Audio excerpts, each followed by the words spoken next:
News point देख रहे हैं आप और मैं हूं आपके साथ तंदीप कौर। और इसी के साथ एक स्टेटमेंट जो है वो पुलिस की तरफ से सामने आई है, जहां पर उन्होंने साफ तौर पर ये बताया कि 7 अप्रैल को जहां पर बिलाल अहमद गनी यानी कि सन ऑफ गुलाम नबी गनी की तरफ से, जो कि रहने वाले पुलवामा रत्नीपुरा पुलवामा के बताए जा रहे हैं, वहां पर पुलवामा पुलिस स्टेशन में 7 अप्रैल को एक कंप्लेन जो है वो दर्ज होती है। उनकी तरफ से ये बताया गया कि उनकी बेटियां जो है वो स्कूल जा रही थी, उनकी बेटी स्कूल जा रही थी और उसके साथ उसकी दोस्त थी जिनकी उम्र जो है वो 10 साल की बताई जा रही है। और उनकी बेटियों का किडनैप करने की कोशिश जो है कुछ लोगों द्वारा की गई है। यानी कि वो जब स्कूल जा रही थी तो चलते समय एक गाड़ी आती है, जिस गाड़ी का नंबर है वो बताया गया है JK01 AB2069। इस नंबर की ये गाड़ी है, ये आती है और ये उन लड़कियों का किडनैप करने की कोशिश जो है वो करती है। तो ये स्टेटमेंट जो है वो सामने आती है, जिसको लेकर पूरी इस मामले पर छानबीन जो है वो शुरू होती है, इन्वेस्टिगेशन जो है वो शुरू होती है, जिसके चलते ये चीज निकलकर सामने आती है कि उन लड़कियों ने इनकी इन्वॉल्वमेंट खुद इस किडनैपिंग पे थी। यानी कि एक कंफ्यूजन जो है वो जरूर यहाँ पर देखने को मिला कि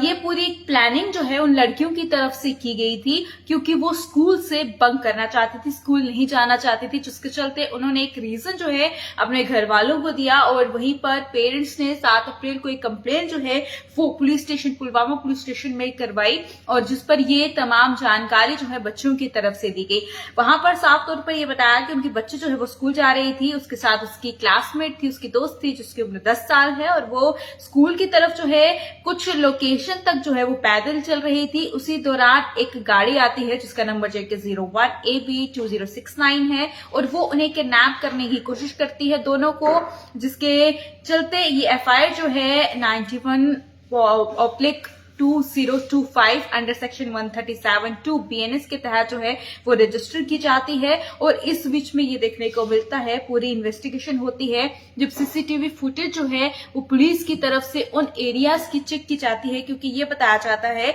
कि जिस जिस एरिया पर वो लड़कियां बताती है कि हम अपने घर से लेकर उस एरिया तक जो है पैदल जा रही थी, स्कूल की तरफ जा रही थी। और इस बीच में CCTV फुटेज उस एरिया में जहां जहां पर CCTV कैमरेस लगे हैं उसकी फुटेज चेक की जाती है और उस दौरान ये देखने को मिलता है कि कोई भी गाड़ी जो है उनके पास आकर नहीं रुकती है और ना ही कोई उन्हें किडनैप करने की कोशिश करता है। तो ये CCTV फुटेज में जो है ये चीजें क्लियर होती है, इस पर और इन्वेस्टिगेशन होती है। तो उस दौरान ये चीज निकलकर सामने आती है कि वो लड़कियां जो है वो स्कूल नहीं जाना चाहती थी, स्कूल से बंक करना चाहती थी, जिसके चलते उन्होंने ये एक बहाना जो है अपने घर वालों को बताया ताकि वो स्कूल जो है वो ना जा पाए, जिसके चलते पुलिस ने साफ तौर पर पेरेंट्स को, अपने बच्चों को कि एक किडनैपिंग और इस तरह के तमाम क्राइम्स के बारे में बच्चों को बताया जाए कि कितना बड़ा अपराध है और ये किस हवाले से ये स्टोरी जो है वो एक बनाई गई है। और ये अपने बच्चों को लॉ के बारे में समझाना कितना ज्यादा जरूरी है। बच्चों को इसके बारे में कोई भी जानकारी नहीं है कि इस पर क्या कुछ हो सकता है। इस तरह का जो एक प्लान आउट जो है लड़कियों की तरफ से बनाया गया, एक ये पूरी स्टेटमेंट जो उनकी तरफ से सामने आई है, ये भी एक क्राइम है। अपने बच्चों को समझाने के लिए साफ तौर पर कहा गया है। और साथ ही साथ देखने को मिला है कि कश्मीर में एक पहला ऐसा केस जो है इस तरह का देखने को मिला, जहां पर लड़कियों ने खुद ही जो है